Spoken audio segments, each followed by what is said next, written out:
Hello, this is Deborah Anderson, the Black Woman Animator, coming back to you with another video. And in this video, I have Jimmy Cross. Welcome. Well, thank you. Thank you for having me. So will you introduce yourself? My name is Jimmy Cross. As it was said before, I've been in the animation business for over 30 years now, and I'm an animation director and owner of a animation company called Uncle Porkchop Productions. So, first question, where are you from and how was it growing up? Oh yeah, basically I'm homegrown, LA. I was born Panorama City. We spent half of my childhood in BlkWmnAnimator and Lakeview Terrace. Yeah, so I'm from here. I've lived here all my life. Can't imagine living anywhere else. So how was old school LA growing up? Oh, beautiful from a kid's perspective, like growing up in the 70s. Yeah, it was like Disneyland out here. And it was, a lot more laid back than it is now. I mean, I tell people that all the time, people that aren't from here that come here. We have this culture now that's just hustling and bustling. It really wasn't like that when I was growing up, and just different cities and different segments of people, different cultures and stuff like that. We've always had that.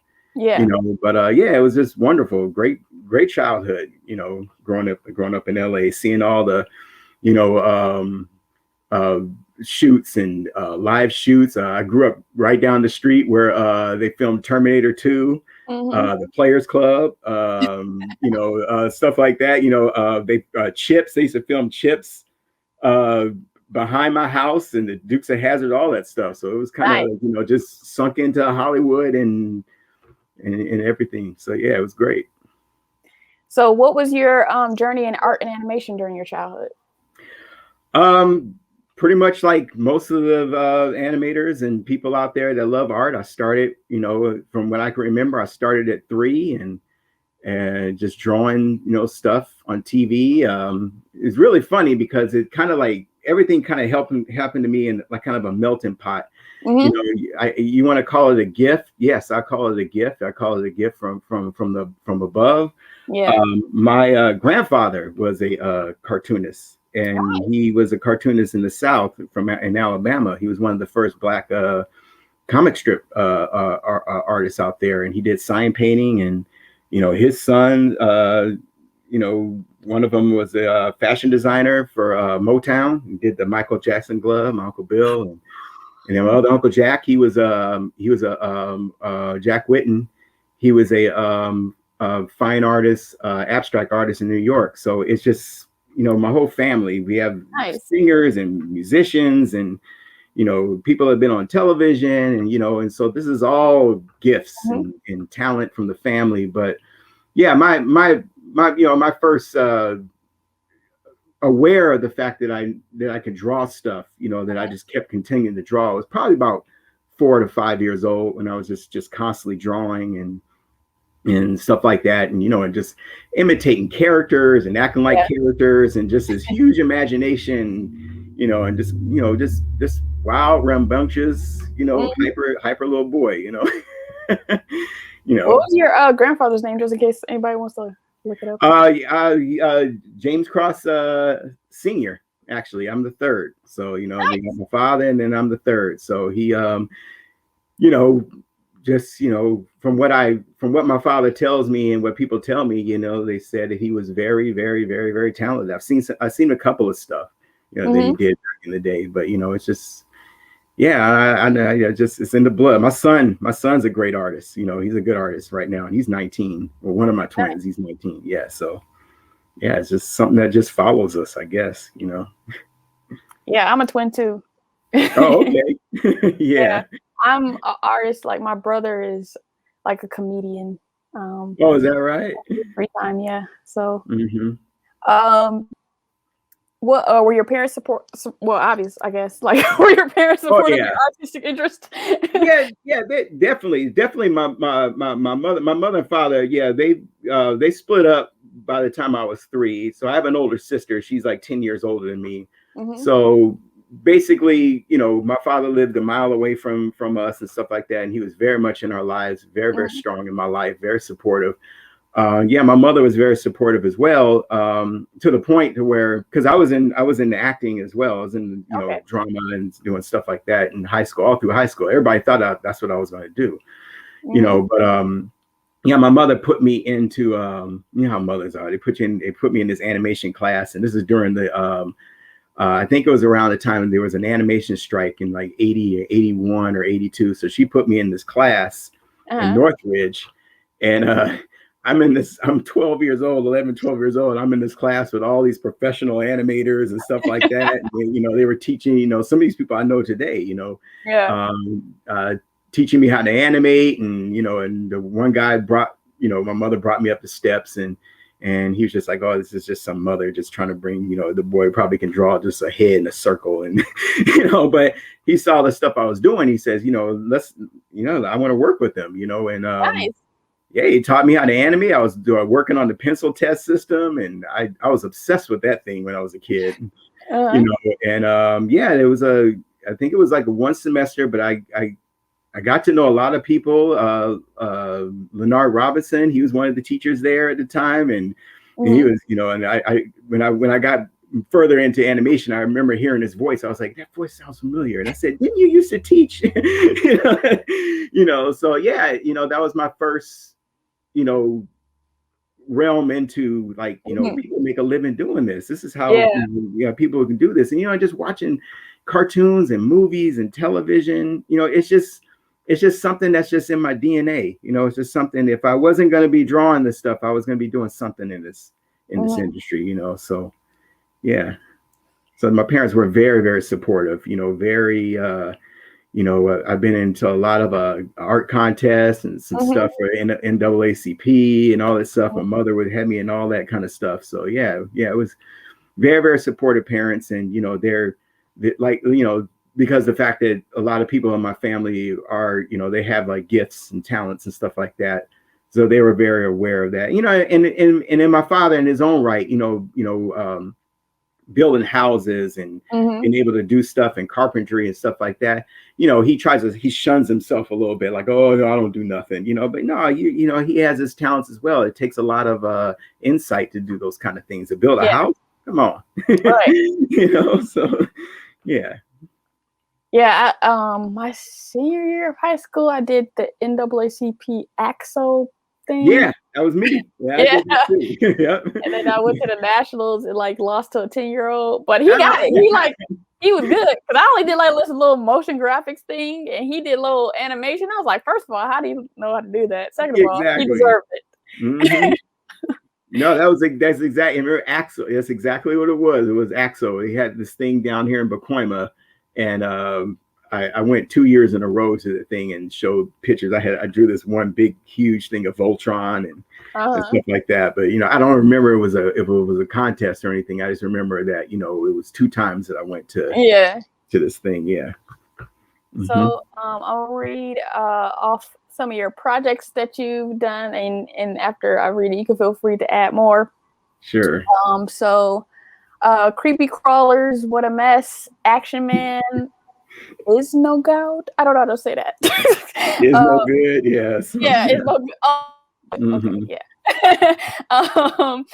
Multiple Casper stuff. The all new Captain Kangaroo, The Mouse and the Monster, Monster Farm, The Secret Files of the Spy Dogs, Ozzy and Drix, Illustrated, Cartoon Monsoon, Lil Pump, It's Monkey Time, Legends of Chamber Heights, Team Sonic Racing Overdrive, Search and Explore, Pocket Watch Love Diana. I know Slam City. What else?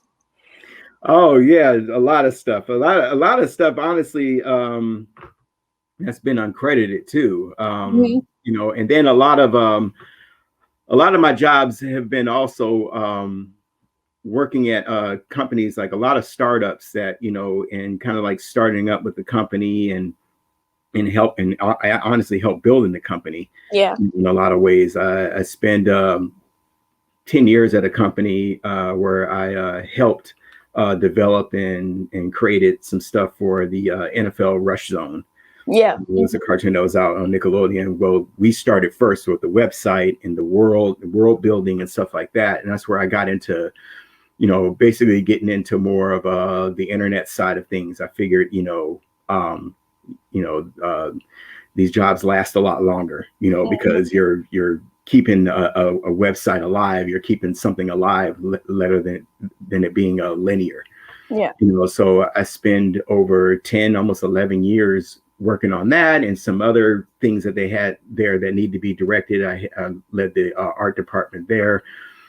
And just other things like that, just other shows that pilots and a lot of other animated shows that just basically I did like 2 or 3 boards on that basically have not been put on IMDb yet. Yeah. So, yeah, I'm working on that. I'm putting that thing together as we speak. But yeah, just in my own IP as well. I do develop my own shows. Slam City was one of them. That basically was it was going to be a hip hop kind of renaissance of a Fantasia mixed with hip hop mixed with Animaniacs. And that was going to be a show at Fox Kids, and we got greenlit and everything, and got all the way up to shipping out the first show, and things happened. They just the whole Pokemon thing happened, and all the shows got shut down, and that's still that was almost 20, 21, 22 years ago, but it still kind of hits. Yeah, because it's nothing that we did wrong. It was just it was just bad timing, but right. That show would have literally, it was way ahead of its time, and it would have been something that would have revolutionized a lot of urban hip hop shows, the way we had it, the way we were going to do it. Right. That just came from in here, so yeah.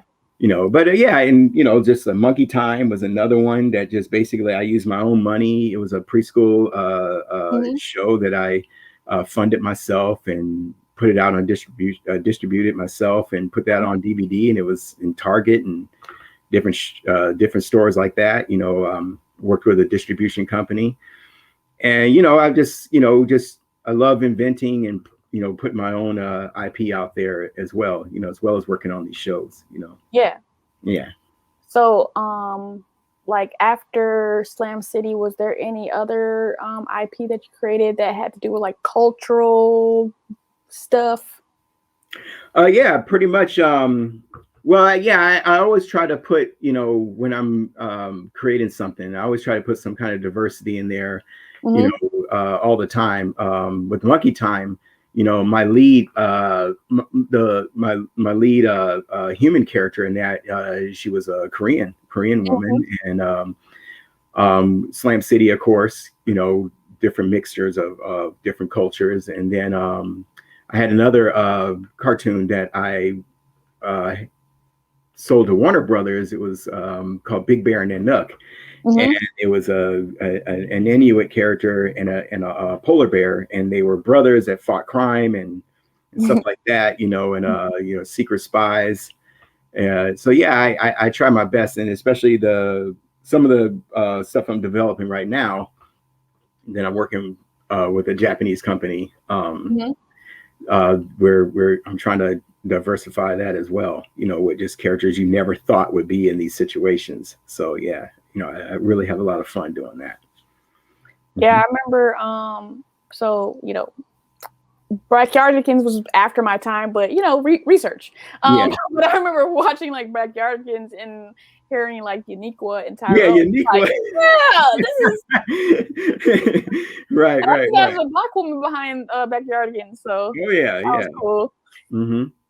I was like, oh, they're like these are their names, and then Pablo, but it's not like stereotype. right, gotcha. Yeah.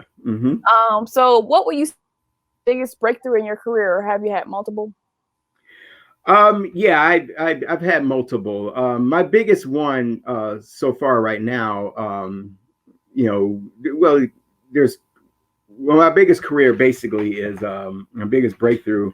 There was an animated cartoon, a holiday cartoon when I was a kid, that I gravitated to. It was called Witch's Night Out. And this is a holiday special that it came from Canada.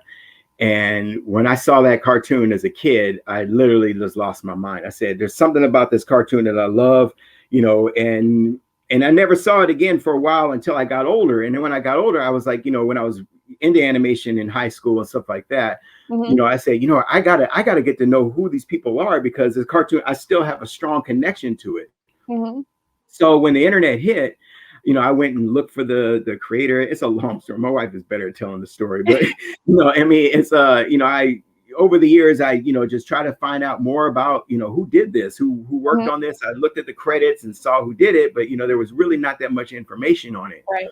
Until I went on with my career and did everything that I've been doing, and in 2014, I want to say, a man popped up on Facebook, and I recognized the creator of the show when he was younger. There were some pictures of him a while back, but then I saw this actual man show up, and I said, I think this is the creator of this show. I think this is him. And he changed his name. That's the reason why I couldn't find him. Okay. So I wrote him. I said, hey, I just want to thank you for, being one of the people to jumpstart my career. I really love this cartoon. This cartoon, means a lot to me deeply, as far as, not just before, just, being a holiday series, but just the meaning of it. Yeah. And he immediately wrote me back, and he said, hey man, I'm just this old timer sitting up here in Canada, and nobody loves me no more, and this and that. I've been out of the business for years. And we hooked up and we just started talking, and I asked him whatever happened with everything, and he said, well, after a while, I just, it just went into a landfill. I just let it go. And that's why you haven't seen it on television. And I said, is there any way that I can try to help you find all this stuff, and help you find your paperwork and all this stuff? So I went on a search. This is the kind of person I am. I went on a search.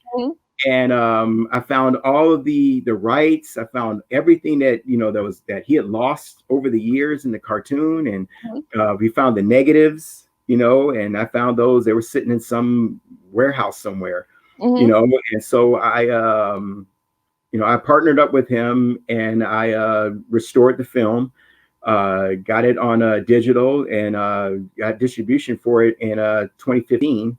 And it was in Target and Walmart, so it's alive again. The holiday special is alive again, and now we're trying to, under Uncle Porkchop Productions, we're going to do 4 new holiday specials, and we're getting funding for that as we speak, and get that franchise going. But it's just one of those things. Here I am, this little African American kid from San Fernando, and I own my own holiday special that I loved as a kid. So pushing those boundaries, pushing, to, things that I want, and things that I want to do. There's no limits. There are no limits to. Do you know what it was that connected you with it, or? I think one of the things that connected me, it wasn't necessarily just the holiday special, because it was more deeper, and it's kind of like what he was trying to go through. What he was trying to say is about the people that are in the cartoon. They're all monochrome colors. Okay. They're different colors. So one brother can be orange, and his sister can be yellow. So it's not like all the orange people are hanging out with the other and all the yellow people. It was like more of that. Like I would look, when I was a kid, I was like, why can't we look at each other as people like that? And it's like they're all people. And so we named the town as Anytown, where anything, anybody, anywhere. And it's like, it's more about, I guess it was more about, like, I wasn't looking at a cartoon that didn't just have just one particular race or one particular, whether they were just people, and they were just different colored people. And I say, you know what, I kind of wish that, we saw each other that way, in a sense to where, I can't just be a man, and I can be a man that has a dream, and a man that has a right to have those kind of dreams, and have those dreams come true. Right. And it's just that, I think that resonated me with the most. And I think also, the art style, of course, it was very organic, and I'm very into the organics and the mistakes that are in cartoons. I Mhm. love that more than anything. I think when you have a lot of different flaws that are in the cartoon, or like cell pops and things like that, it grounds me into being more of a human. Yeah. I'm looking at something that a human made. Not saying there's anything wrong with the beautiful stuff that we have today, but something, I just love that whole organic feel of Yeah. the way they did that cartoon. Literally they didn't do any roughs. They did everything on cell. They animated on cell. So they just basically just went straight forward. There was no in betweens, nothing like that. They just went Mhm. straightforward animation. And I think that I just, and when I was younger, I didn't understand what that meant until I got Right. older. That resonated with me, and it was just, it's made me, love that cartoon even more. But that is one of the achievements, but there's so many. I think just being blessed enough just to draw rabbits and buckets and superheroes for a living, I think that's a Yeah. blessing in itself. And to be able to look at my kids in the eye and say, anything's possible, but you have to work for it, and you have to fight for it, and you have to you know believe in yourself. And then also you have to look back. You have to look back at all the people that helped you, all the people and all the shoulders that you stood on. Because I didn't do this all by myself. This is not me saying I'm just some Mhm. guru just shot from the sky. There's a lot of people, and a lot of people in this industry that nurtured and lift me up, and it's my Mhm. responsibility to do that in turn. So Yeah, when you talk about the organic, when you have the side by side of like a drawing and then the cleanup, there's something that's lost in the in the cleanup. right. Hmm. Did you like Dear Basketball? Do I like basketball? Yeah, No, I Dear love. Basketball. Huh? Dear Basketball, the Kobe Glen King. Oh yeah. I'm sorry, I didn't. I cut in and out. Yeah, yeah. Definitely. Mhm. Hmm. Yeah, I felt like they had that organic style of sort. Oh yeah. It's just something that that I kind of see a lot of times that are missing in a lot of the digital stuff. But then I see it coming through on a lot of movies as well. But it's just something about that. Especially the classics, the golden years, and you see all the Warner Brothers and Clampett stuff and the Tex Avery and Batchke and all that stuff. There's just something about it that just makes me feel like a human being touched this. Like this is something Yeah, that somebody that makes mistakes just like I did. Some of the drawings are off. Some things are just popping and moving and wiggling all over the place. I mean, those are the kind of things. And when I was a kid, I used to catch it. My mother goes, "How are you seeing that?" I go, "Oh, look, that popped off right there, Mom, and that did that." Looking at all the old Hanna-Barbera cartoons, yeah, and then realizing like, hey, why is why is some reason the character is darker and the arm is lighter? That meant I didn't understand that there was cell piled up, but uh-huh, I knew something was wrong. But I gravitated to that, yeah. so. Mm-hmm. So, I heard through the grapevine that you have on Myrick impression. Are you willing to do that? I'm not. You know what? I'm not gonna do it. And I know he told you. I know he told you. And you're not gonna get me here. You're not gonna get me here, Dad. You're not. I'm not doing it. No. But you will hear it, Deborah. You will hear it one day. but I am not doing that. I got much respect for my man. I ain't doing that. Everybody's heard it but him. Thought you got me. Ain't happening. No, but no, I don't. Oh yeah, I do Well, gotta. I look forward to the time where I can hear it. Oh, you gonna fall out your chair. You gonna fall out your chair, but he's never gonna hear it. Maybe one day when he can't get up and run after me, So, well, maybe one day, but nah, not today. But yeah, you I will hear it. tried. Yeah, you will hear it. You will hear it. All That's right. funny. Because I thought about that. I thought about that all week. I said, I wonder if she's gonna ask me that, or and because I know it's gonna come up, Yeah. Nah. So, was there any particular studio experience that had an impact on your career, or is it the IP stuff that you create that has more impact?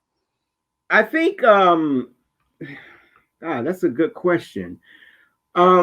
Studio impact my career. I mean, if you really want to know the true answer to that, I think every studio has impacted me some way or another, good and bad. I mean, I've had places that were very, very, very, very good, and there were places that were, kind of, iffy there a little bit. I think, it's just people in general. It's just not really necessarily a studio. It's just Right. dealing with people and dealing with people that are wonderful and great.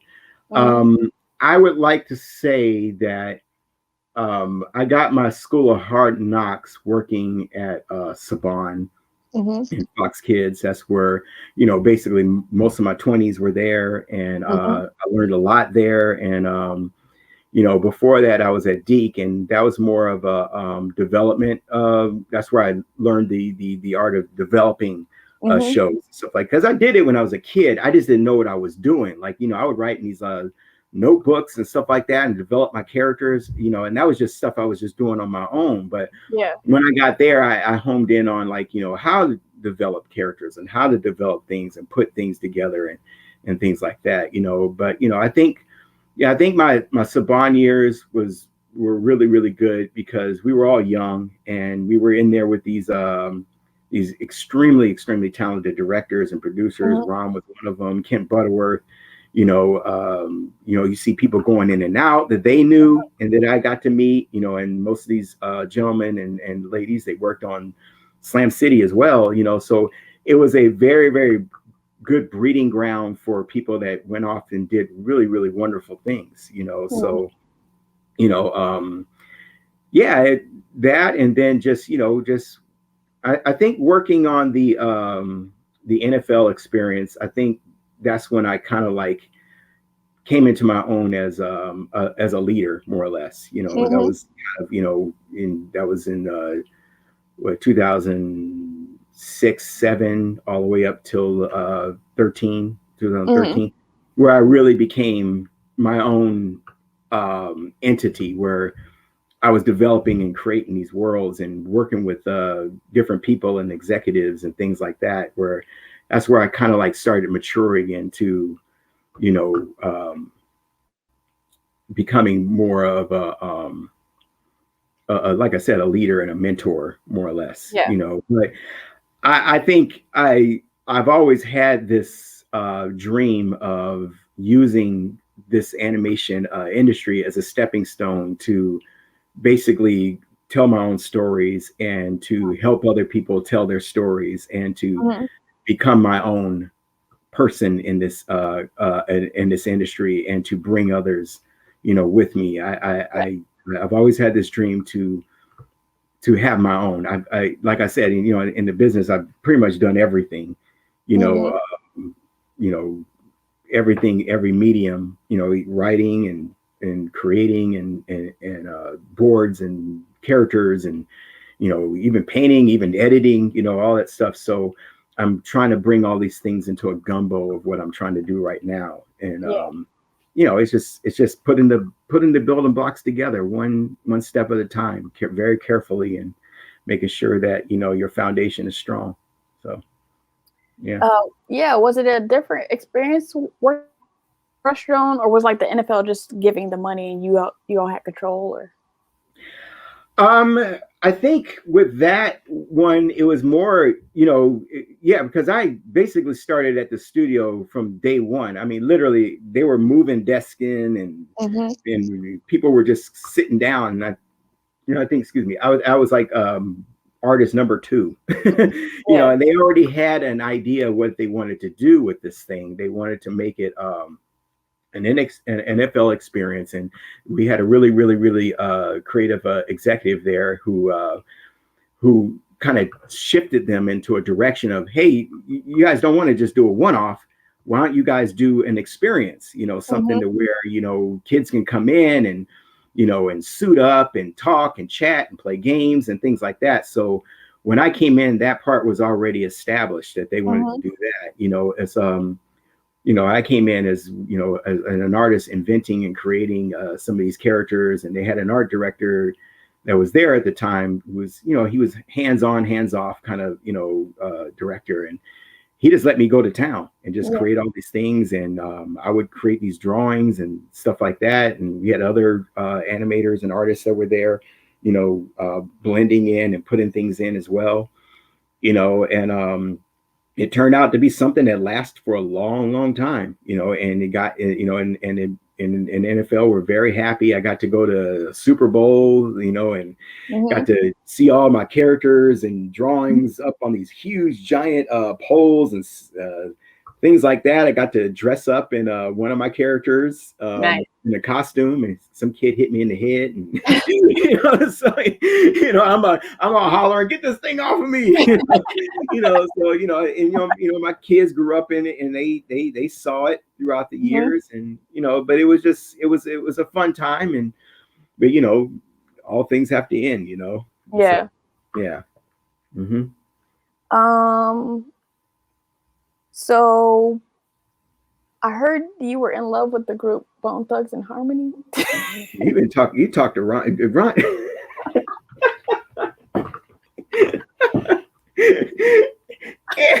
I mean, at one time, I'm still, I'm still. What did you have a bone name?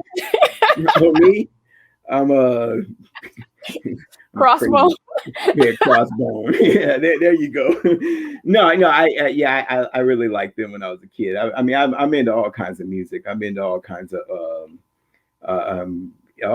music. My Spotify range is 5,000 songs from going to jazz to rock to hard rock to to heavy metal to hip hop to whatever. I mean, nice. I'm just whatever, I'm open to all kinds of cultures and and music and things like that.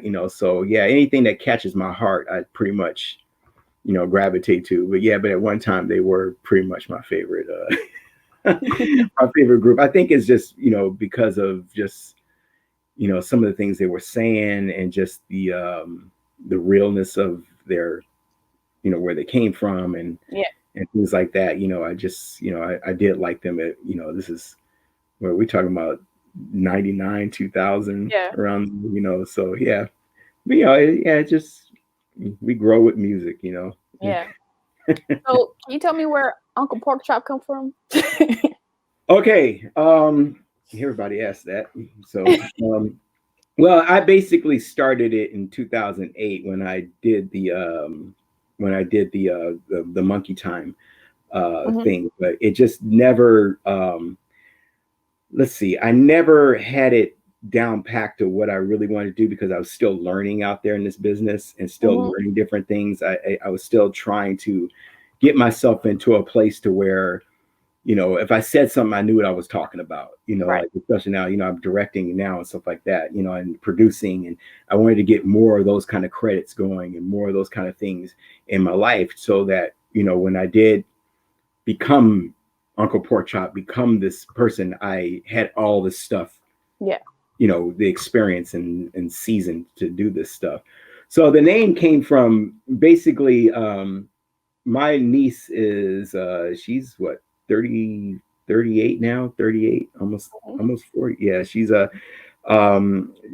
I used to babysit her, I used to didn't know what else to make for her, so I used to make shake and bake pork chops. And it just stuck. One day she said, Uncle Pork Chop. And I was like, Uncle who? And she said, Uncle Pork Chop. And, and so now she's got a kid and her kid's calling me Uncle Pork Chop. So that's basically where it came from. It's, nice. It's my niece's fault, So Uncle Pork Chop, Uncle Pork Chop, so, I just figured, she's my favorite niece. So I just named the production company after her. So, nice. Yeah. So what is, you kind of talked about it a little bit before, but like, what is your like holistic goal of trying to create your own content, and like, what are you trying to do? What I'm trying to do is I'm trying to be me. I'm trying Mhm. to show the world who I am. Obviously, you can see this. You Mhm. know, you already know what I am and who I am, Mhm. but I'm trying to have a cornerstone in this industry to where Yeah. I can bring people and bring others and bring others' talents and mentor people and you know, of course, have my little dreams come true of my own projects and other people's projects as well. It's just having my own direction, steering in my own direction, being my own person Mhm. in this industry that I love dearly, and just enjoy this moment with people that I love and people that I'm gonna fall in love with, you know. Mhm. And it's just you know, and also my family is the most important thing to this planet. If you want to talk about the biggest creation that I've ever made in my life is my children, Mhm. and the fact that I do have a family and my wife, and um, showing my sons, you know, showing my sons and showing my daughter that, Mhm. you know, that anything is possible with hard work and dedication, and the only person that really is truly standing in your way is you. Mhm. Because I think, you know, of course, you know, you already understand and you know that, you know, we get told no all the time, Right. but is that no really something that is stopping you? It's an invisible no.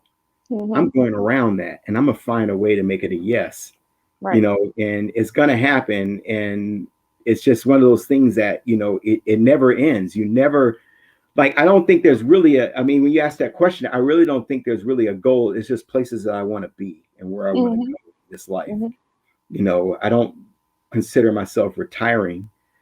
You know, I just consider myself just still pushing, just Mhm. until I can't see no more or breathe no more. I mean, I can't see myself doing anything else but trying to find out what it is that I love to share with everybody else. And right now it's animation. It's what I'm Right. doing. Yeah. Yeah. Mm-hmm. Um. So you did mention your family. How important is it being a family man, like as a husband and father? Very, very important. I mean, I brought these people into this planet, you know, and I'm responsible for them. And it's not a, you know, it's something that, you know, you know, when I look at my sons, especially my one son, you know, I have twins and I have a 15-year-old who thinks he's 25. And then I have a daughter who's just, she's gonna be a handful, you know, but yeah, she's already, you know, so I'm like, you know, you know, but it's just living. It is true. When you do have children, you are living another life. You're living a second life, you know, Mhm. and everything and anything that my father had or tried to pass on from me, you know, being I came from a single family home, you Mhm. know, I understand that now. And they have something that I didn't have. You know, they have a father sitting up in the house. You know, my Mhm. father was not, you know, even though he was there, you know, 100 grand, you know, it's just I didn't live with him. I didn't see him every day of the hour. Right. They get to see me every day of the hour. They get to see me back here in my office working and talking about the struggles, and they get to see the unfortunate emails when things get passed on. And you know, they're here. And the fact that they're able to see that and they're able to live their lives and have their little struggles, it's the most precious thing I can ever think of in this planet. It just to see, Yeah. you know, something that's living and breathing, you know, because a film is a film. Yeah, Mhm. you'll get success from that. You'll get an award one day or maybe or something like that. But a living, breathing human creature that has your face and has your Mhm. DNA and genetics in it, oh, you can't buy that. You can't Yeah. buy that. You know, Mhm. it is truly a gift. Mhm. Hmm. Yeah. You know, Something crazy I think about millennials, some millennials, is that there's, I guess because we grow up in a generation where it's always like this grind where, like, hmm all these side hustle articles was coming out in our 20s and stuff like that. And there's this idea that people want to, particularly men, they want to like accomplish and then have a family. And I'm like, then children watch how to succeed. Like, like you're like trying to have the goal and then like raise them, and then they won't see anything. That's right. Yeah. I mean, you're absolutely right on that. I believe in my opinion, the fact that they're able to see the struggle and they're able to see the rejections, I'm able to talk to them, no matter how much it hurts. I'm able to talk to them, and it becomes more of a lesson, not a lesson like, a Brady Bunch lesson where 30 minutes of a problem is solved, but it's more of a lesson. And then it's almost a reality thing too, because, my sons, my kids are biracial. So it's almost, telling them the other side of things that, hey, things happen because of this and things happen because of that. And, and you're not immune to that, but you're immune to the fact of like, you could take all this and push forward as a human being and do better than I did, and accomplish these things that were walls for me that I'm struggling to get behind, around. You'll just be able to go, what's next? Where are my walls at? You know what I mean? And that's the biggest reward in my heart that I can get, is that my sons are listening. They listen, and they're able to maneuver around that thing that took me 100 years, and it took my grandfather. My grandfather couldn't maneuver around it. Right. You know what I'm saying? My great grandfather, who was sitting up there, and shackled in chains. Maybe I don't know. Right. Who dreamed about having a great grandson, sitting up in a house like this and talking about, making cartoons and things like that. I mean, I do look at those things, and I do make my sons reflect on that kind of stuff. Yeah. And my daughter, especially my daughter. Yeah. So, yeah. Yeah. Like, my, cause my, both, I like mixed people's immediate family, my whole step family and all this stuff. And I didn't realize until my father was talking about my nieces, because two of them are like Black, and then one is biracial, and how he would because I asked him, okay, like before I moved to LA, I asked him, because I was like trying to save money, so I had watched The Breakfast Club, and there was this guy Robert Anderson, and there was like this book set that he has about like economics and stuff like that. So I was like, I don't ask my dad for anything, so I'm like, Dad, can you get me this book set? And so he was like, oh, you haven't read that? Your niece has read that. I'm like, click, like, oh, because I always look back to like 8th grade, and I'm like reading Native Son, and I'm like, why was I reading Native Son? And I'm like, oh, he was infiltrating my mind. Right. And then once he said my nieces were reading it, I'm like, oh, you're doing it to them too. Like, you're like training them up in the way that they should. And I'm like, oh, because like my biracial niece, she's like at U of M, University of Michigan, about to become like a civil rights lawyer. So wow, that's great. Yeah. So I'm like, and her parents are like very hands-on with her too about that stuff too. Yeah, and I grew up around a lot of that stuff too, and a lot of my father, my mother, and my father both were in Black fraternities in the South, and my father still is very active. My mother's still very active as well. In their late 80s. And I got to see a lot of people that look like me. That are successful, and every year we have this thing. My father for his fraternity, where they recruit all the kids in LA, African American kids in LA, that for scholarships and things like that, and just watching that, and my sons get to see that kind of stuff, and be a part of these science camps, and things like that, So, that stuff to me is beautiful. It's been a part of my life. It's been a part of my life all my life to see and to know that there are great people out there that have pushed boundaries, and I want to be one of them too. And just even your channel here. I mean, just what you're doing here. This is very, very inspiring. When you talked to me, when you reached out to me, I was like, I have seen your stuff. I was like, yes, you probably reached out to me too. So you're basically kind of a little celebrity yourself in my eyes. I mean, I was just like, oh man, I've seen her around. I've seen her. Well, I'm truly grateful that you. Everybody one by one. I'm like only one person. Oh, hey, but those things make a difference. Yeah. It just takes one person, to build up the world and to destroy the world. Hmm. Just one person can do it. And even with you saying about your parents, like, because I am in one of those organizations, and it's so unfair that even the people who choose not to join, like, they don't see the like all the stuff that we do, because people like go to college and then go to all of our parties Right. and don't come to any of our community service or like like workshops, and then like, all y'all do is party, and it's like, y'all ain't come to the other stuff. Right, So right, it's cool that right. you get to see like your parents being involved, or particularly your father being involved in like all the dynamic things that our organizations do that people don't talk about. They only talk about us getting in trouble for doing something, and then all the other stuff. So it's like, we have dynamic programming. Right. So Yeah. that's part of Black history. But it's just like, I don't know, sometimes it's just seen as this, like, I feel like some of times the Black organizations get compared to the white ones on like TV, where it's just like drinking and all. It's like, no, we're like actually very dynamic and have all this programming that is Yeah. trying to change communities, but y'all don't Mhm. see it. So it's good that you get to see that, Oh and your yeah.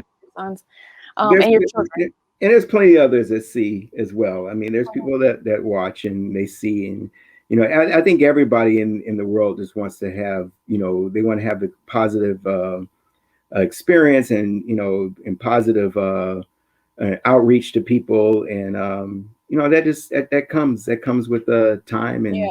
and you having a love for something and Hmm. spreading that love for something else. And I think that's one of the biggest things that I'm trying to do as well, is Yeah. just spread all this love around, man. I mean, we need it. I mean, I think everybody in the world is craving for, they just want attention. They just want people to recognize them and notice them, and I think, with a little bit of compassion and kindness, and can't do that all the time because we're Hmm. human, but it's just, Yeah. just finding some kind of tolerance with each other, to where Yeah. we can work together, because this pandemic, man, I'm telling you, it didn't see color at all. It didn't see Right. nothing. It wiped everybody out. I mean, I just Hmm. went to All over the funeral. world. Yeah, I'm telling you. And it's like, if we don't understand that, then I don't know what's gonna, the zombies have to come back, you know what I mean? I mean, it's just, it's one of those things where, everybody wants to be noticed. I mean, we're Yeah. here. This is a beautiful planet. I mean, if you just take out all the problems of everything we talk about and just look at the sky, Yeah. I mean, come on, man. I mean, that's art in itself. Just looking at that. Yeah, with the world becoming more global, like, I mean, Mhm. my first foray into, because I'm from Michigan, like, it was like Black, white, Mexican, Arab. That's it. Then I went to school in upstate New York, and everybody got a country. I'm like, what is this? Like, everybody got a flag. I'm like, what? I'm just Black. And so, like, the more you learn about different people's cultures from the continent and from the Caribbean, and you just realize we're all the same. Yeah. Like, it's just like I remember living in Korea and having this realization, like while there's different foods around the world, it's like meat, cheese, bread, beans, vegetables, and then Right. you put your little flavor, but it's all the same Makes base. it good though. Yeah. Yeah. I, I had somebody tell me a while back. They said that laughter has no accent. Hmm. So it's just, it's just where it's just one of those things that I just I try to I try my best to look at everybody for who they are as a Hmm. person, and I think Yeah. that in itself is growth, and a place that we all want to be. Is just, I'm looking at you Hmm. as, this person who's talking to me, and Hmm. here we are in a room, we're talking about all kinds of stuff, Right. and it's just, I think the more communication that people do have, and you're never going to really understand where people come from, but at least they can tell you, and you can try to understand, and then Yeah. try to respect that. And I Yeah. think respect is a big factor too. Hmm. Yeah. Even in this industry where, like, networking is Mm-hmm. a strategic, and something that I try to tell people my age and younger is that networking is not like handing your business card and saying I do this. It's like getting to know somebody as a person and then Right. continuing to check in on them and wanting nothing. Yeah. And then so that one day you do want something, it's not suspicious. Like Yeah, I know. it's Yeah. like, oh, this person got to know me as a human being, so yes, I will do something for them. Right. But like, I guess people don't understand. Like I moved to LA in February of last year, so I had a good month of like going to networking events, and I'm like 10 years older than some of the people I'm talking to, and I'm like, y'all do not know what y'all do.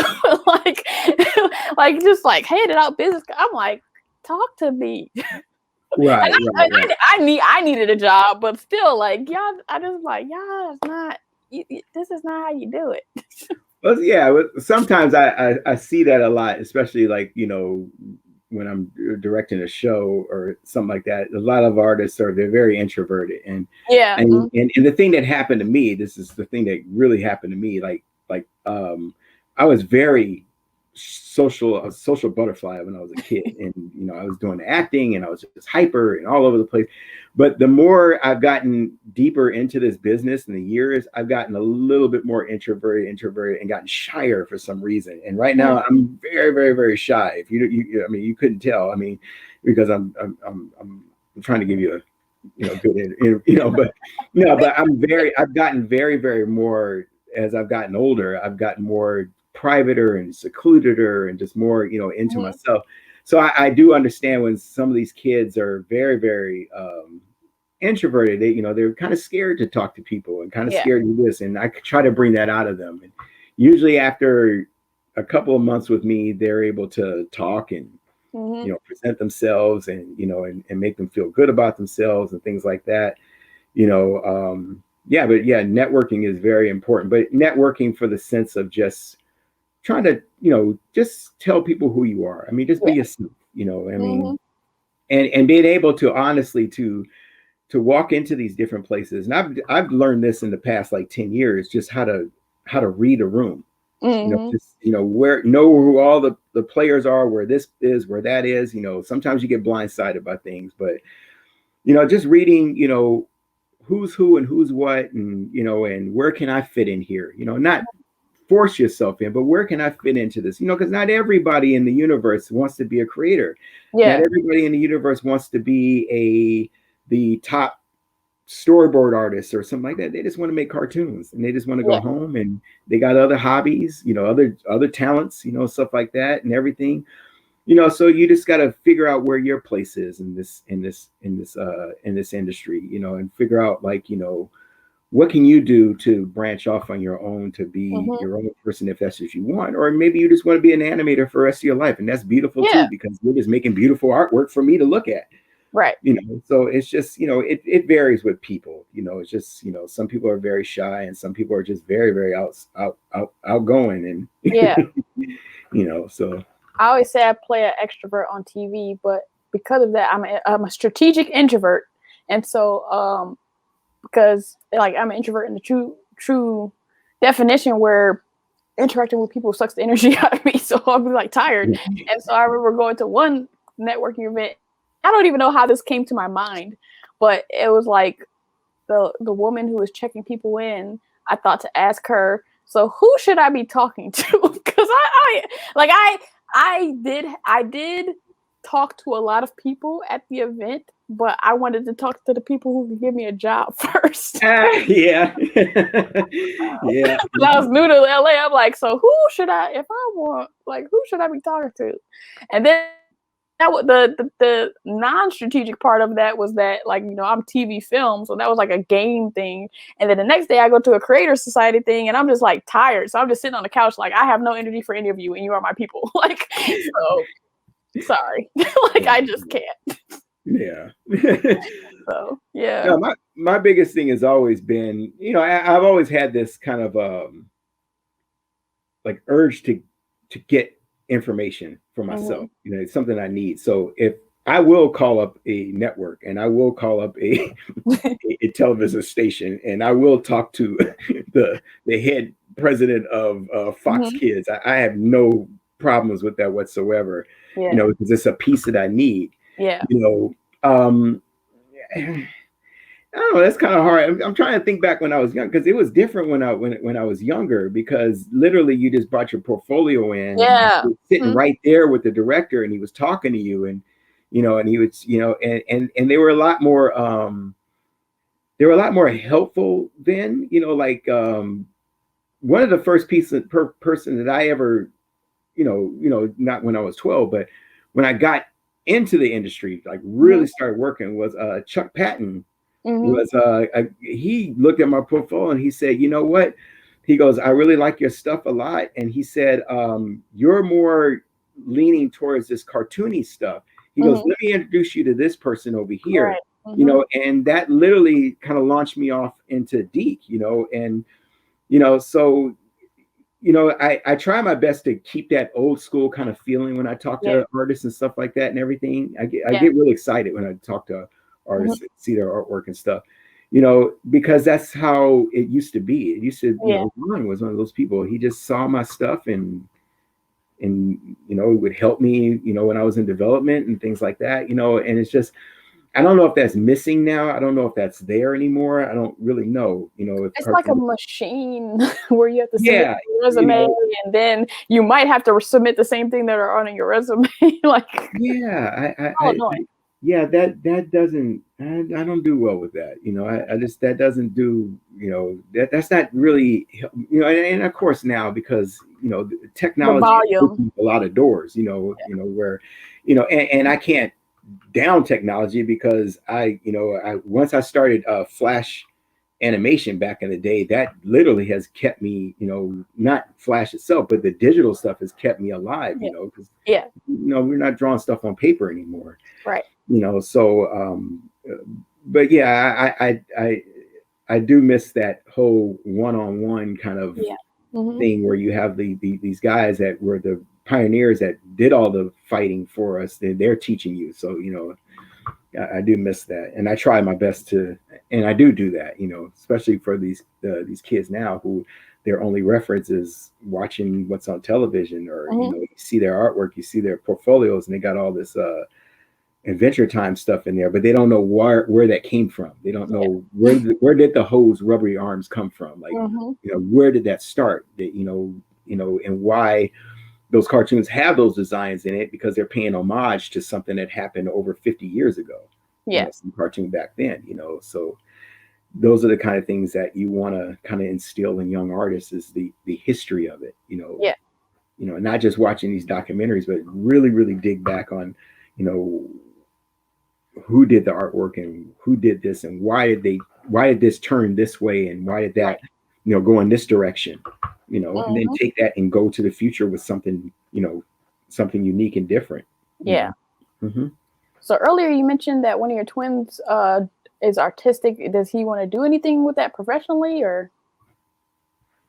Anyway, no, yeah, he does. He's very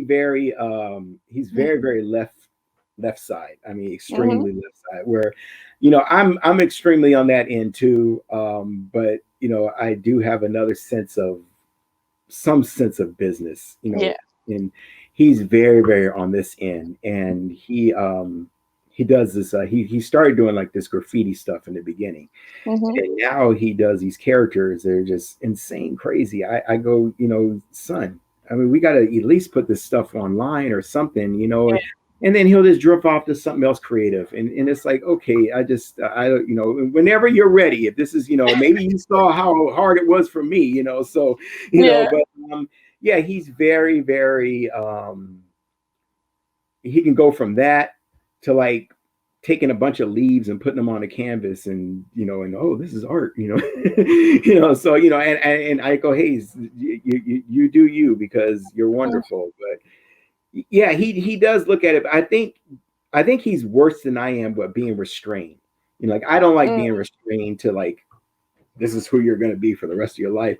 He's even worse, because he's like, he sees me sitting here 8, 9, 10 hours a day, you know, drawing. Go, oh man, I don't want to do that. You know, I want to be able to, dance or my voice or whatever and draw Mhm. it, so I think, hopefully with, time, he'll figure that out, Mhm. he'll figure out that, what it is that makes him, because I think he's just crammed with all of this stuff from his DNA, from his family to Yeah.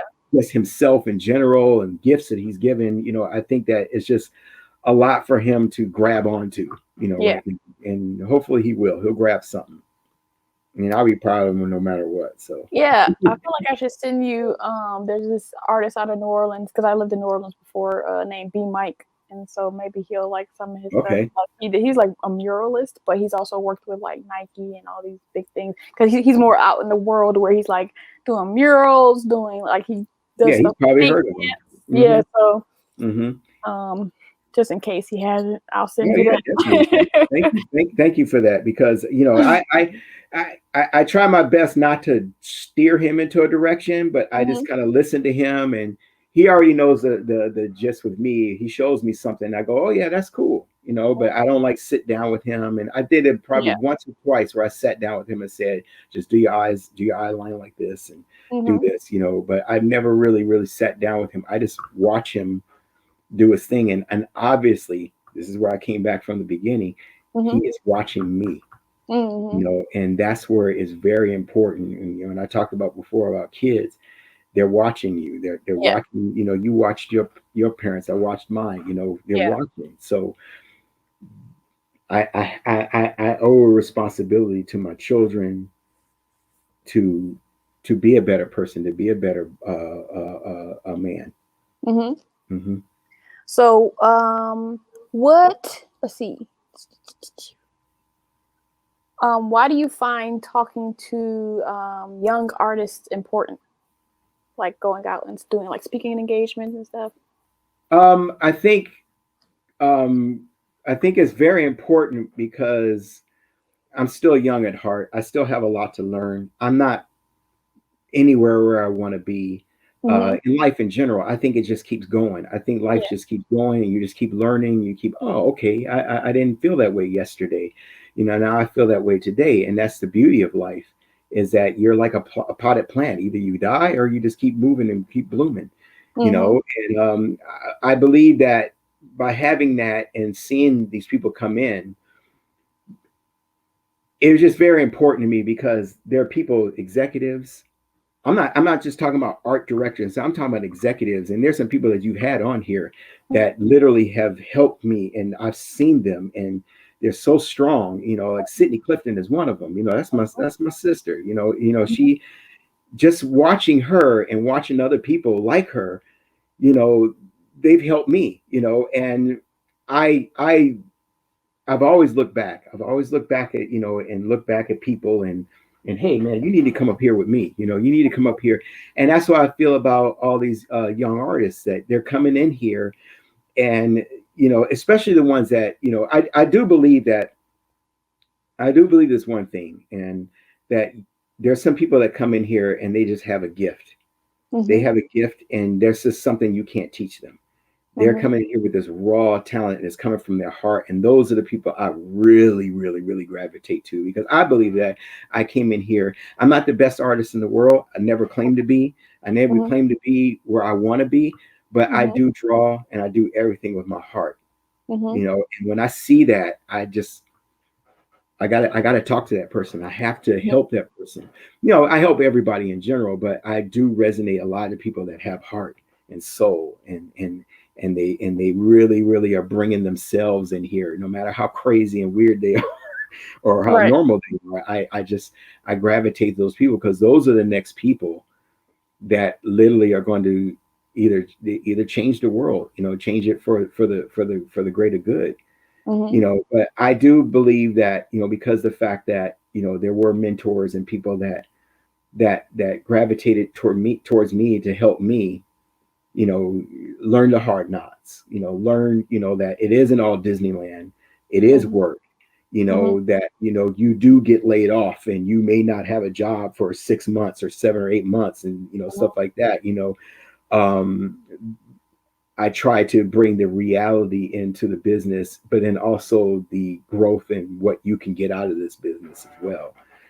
as you as a person, because it is a very, very wonderful thing that we do, and it does show you, I'm sure every job is like this. There's some kind of like thing in that job that makes it reality, but we do get like a splash of reality in our faces when that show ends, or when that show gets canceled, or if it doesn't get a second season and we have to go out and look for something else. There's nothing more real than that you got to pay bills. Yeah. and you're out of work, what Yeah. I mean? And you do got to talk to people and this and that, so it does show you a sense of, if it doesn't ground you, then it should, to where, no matter how great you think you are, or wonderful you are, so this artwork, you're still a human being. You're still a part of this chain that you have to go out there and make things for yourself. You have to make relationships with people, and get close bonds with people, not necessarily just for work, but just in general, just for your creativity and just for your own, when you're feeling down, I can call a friend or something like that. You want to be able to have these relationships, and celebrate each other's unique abilities, because it is magic that we're able to come to one solution to make this character look the same throughout the whole film, but we all come from different backgrounds and different ways of drawing. There's some magic into that, and I hope I'm answering these questions. Yes, you are. Okay, because if you weren't, I would just follow up and be like, so yeah, because I'm trying. Question now. So, what do you hope that young animation professionals do in this current landscape that you are doing, wish you would have had access to when you were younger? Like, what do you hope they're doing? Well, I do like, I am very, very, very excited about the technology. I'm excited on how, like, when Storyboard Pro hit out, I was like, oh man, this opened up so many doors and so many different things that you could do, because we're basically animating now, on this thing. So I think that I would love for more artists, and it seems like they're doing that now, is that to just draw more, do more drawings, do more finding out, like the basics of, life drawing and drawing in general, and just constantly just doodling things, just constantly drawing stuff out. There's no mistakes whatsoever. Everything is perfect. Just keep drawing until you get to that level to where it's like, okay, yeah, I understand the anatomy of the body. I understand the anatomy of a character. I know the limits and where I can stretch and bend these things. And you can see that in people's work when you see them drawing things. You go, oh man, this person actually studied. This person actually did their work. And they're not relying so much on the technology, even though we have to go through this process, and it does make things easier.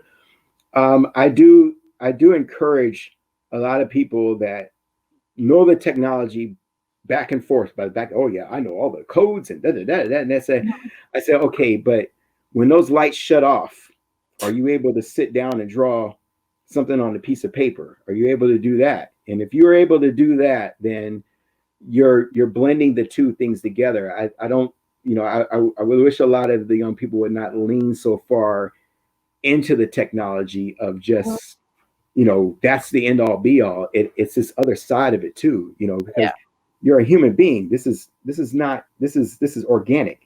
Right. And whatever you draw is organic. So you have to tell the computer or tell the technology, no, you're going to be organic like me, because you're organic. I made you, you didn't make me. You didn't make the animation. I'm making it, So I do want a lot of the people that come up to just draw more, and to not, not to imitate, but to use the things that they love as resources. I mean, I have a lot of things that I pull from when I draw and stuff like that, and that's not bad. That's just you are influenced by things.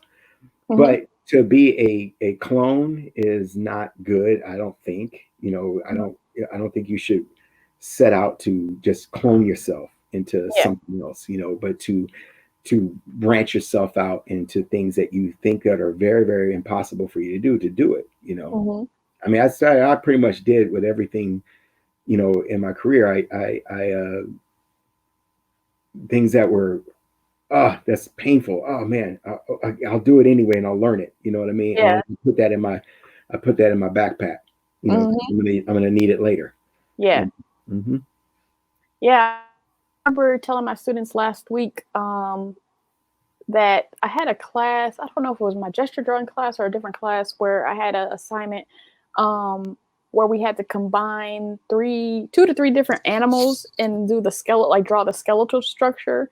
And I was Mm-hmm. making a point that even if it's animation, like or drawing, it still should be based in reality. So I couldn't just put the animals together. It had to make sense. Like I had Oh to yeah. like put the wings in a place where it makes sense, where it could fly, or like I don't know if I used like legs and wings and some third animal, but I was telling them like just because yeah, you can do magical things with animation, but it still has to be based in reality so you don't lose the audience. Oh yeah. Like I saw one of your designs. You did the Batmobile thing. I Yeah. mean, you had to know how to structure a car first before you did all that. It's Mhm. just like you have to be able to. And man, that even goes to like I was saying earlier, the most extreme cartoons. Like you have, like stuff like the Ren and Stimpy and all that stuff. I mean, Mhm. that stuff just didn't come out of nowhere. That came from something that was back, a rule that happened back in the Hanna-Barbera days on how to structure things to Mhm. get to there. Yeah. So I think that you have to look back and look at these groundbreaking places that animators have gone and artists have gone in order to get to the level to where there's a here I'll say there's a lot of weight into your design. Mhm. Like, wow, this person actually studied. Not only they studied, they broke through and had their own thing, but there's a lot of strength in behind that. So where you Mhm. have a great story, if you're a great artist, you have a story of like, well, I used to watch such and such and such and such, and I did Yeah. this, and I studied this, and that just makes it a little bit more heavier than imitation. You know what I'm saying? Yeah. Or Mhm. just like but it to each his own. I mean, we all get to the same golden flask together. We just go in different directions. I just like Yeah. going in this direction of doing the way I do it. So, quick question. Do you collect masks that are on your wall? Yeah, some of the stuff is old. When my uncle passed away, my uncle Bill, Mhm. he gave me a lot of his collection because he had stuff all over the Mhm. house. Being a designer and everything, and so some of the stuff I got at different like festivals and things like that. You go to the festivals and I would get those there. And so at one time I was heavily into the masks, and I used to do paintings of masks and things. Mhm. But yeah, I'm definitely a collector. And this other room back here you don't see is insane. It's a whole Star Wars room back here. So Nice. the whole room is covered with action figures and ships on the walls and stuff. So yeah, I collect things and stuff A like that. nice addition to my channel after the panorama is over, like touring animation professional apartments and houses, like or desks, like just having like a little show where because like it can get crazy. Yeah, you better bring your lunch because there's a lot of stuff in that room. I'm telling you, it's you gonna think, no, this man is crazy. It's like, no, but it's stuff I collected over the years. Yeah. I'm still a kid at heart, man. I'll Mhm. never leave. My childhood was, you know, as rough as anybody's childhood could be in certain situations. Mhm. it was wonderful. I have a lot of things that I've carried into my Mhm. adult years, like all the Japanese monster movies and things that I loved, and Star Wars stuff, and just Mhm. films that I just collected over the years, and just just it's all in here. It's all in Yeah. here. Yeah. Mm-hmm. So, last question. If someone was producing a documentary about you, what things would you want to highlight about your life outside of animation? Very, very difficult question. Mm-hmm. Extremely difficult because like I've said before, I'm still trying to find out who this guy is. Mm-hmm. I'm still trying to figure out, and I don't think I ever will. I don't think I ever will. I do know that I would like to be represented as a human being and as a black man Mm-hmm. and a person of that did his best to defeat all odds and just not listen to the word no and try to spread positivity. You know, I'm not perfect, and nobody on this planet is perfect, and and we all do things, and it's what you do after those things. Yeah. The mistakes that you can patch up and make right. I just want to spread respect and love for Mm-hmm. people, and also get respect in return, of course. But just as a human being, just somebody who wakes up in the morning just like everybody else and has heartache and thoughts and happiness and joy and but I think to answer that question, I love the movie American Pop a lot because of how the family they elevate on top of each other Mm-hmm. and it's building in that one family member at the end is raising his hands up in the air and the crowd is cheering and Mm-hmm. it doesn't even necessarily have to be a crowd of 1,000 people. It's just I want to be able to lift my babies up and them Mm-hmm. lift their babies up because there's some people that are literally there's a lot of spirits and ghosts in the back of our past that are looking at us and they're Mm-hmm. saying, I had something to do with that. You know what Yeah. I mean? It has something to do with that. So that means that's very important to me. My family is extremely important to me, and it is about progressing and elevating Mm-hmm. and I who knows, you never know. I may kick over at 60, but at least I still fought, and I Yeah. still tried to push and elevate people and teach people how to elevate themselves and be proud of their heritage and be proud of their families. And even if you're just starting Mm-hmm. something great in your family, hey, you're the first. You Yeah. know what I mean? So be proud of it. I mean, these are things that literally 100 years from now, Deborah, your family's gonna know. You Mm-hmm. started this. You started this chain. And it's very, very exciting to see that. Mm-hmm. To be able to be a part of something that to lift somebody else up. You know, Yeah.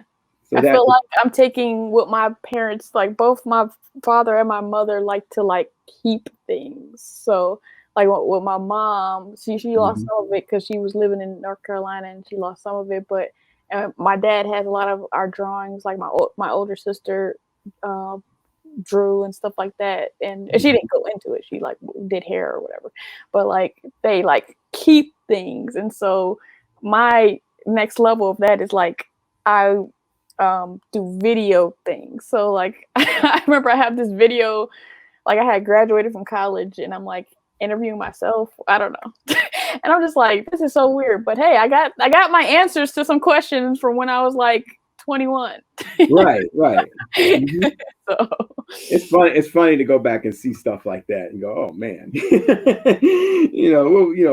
it's the time that you're in, and like I said, man, you just keep on progressing, and I yeah. think that's the best thing in the world. And then when you see, I love seeing artists that literally couldn't draw anything 3 years ago, and in 5 years you look at them and they've grown so much, and Yeah. they, not only growing in on the paper, but just growing in the mind, just Hmm. being in the business and realizing there's certain things that you go this way, you go left, you go right, and eventually you'll get it, so it's just yeah, progress. I would love to see a documentary on me progressing Yeah.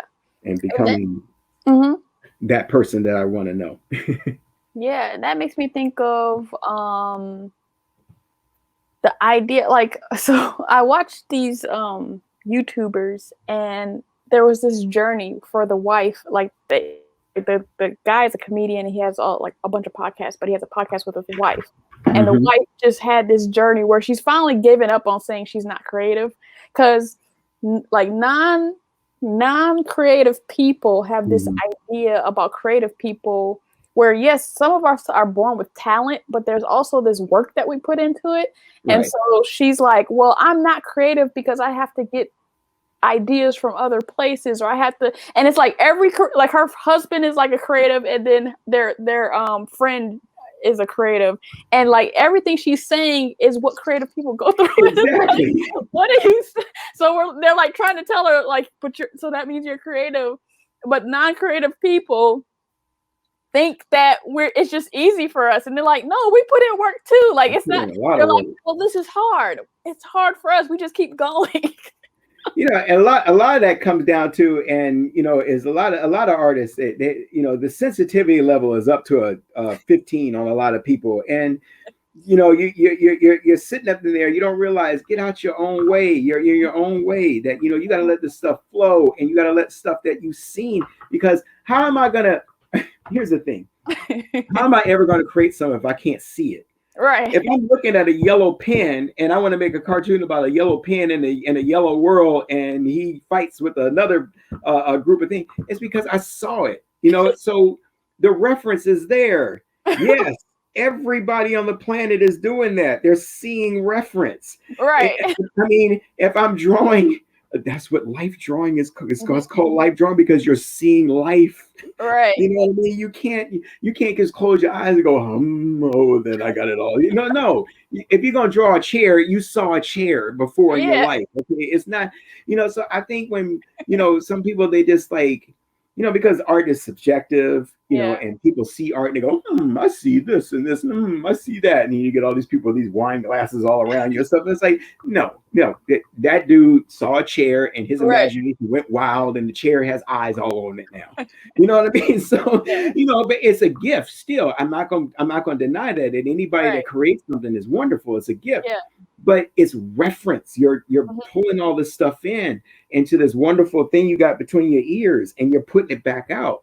That's magic in itself. And I think when people liberate themselves from that, I still do it to this day. I'm human.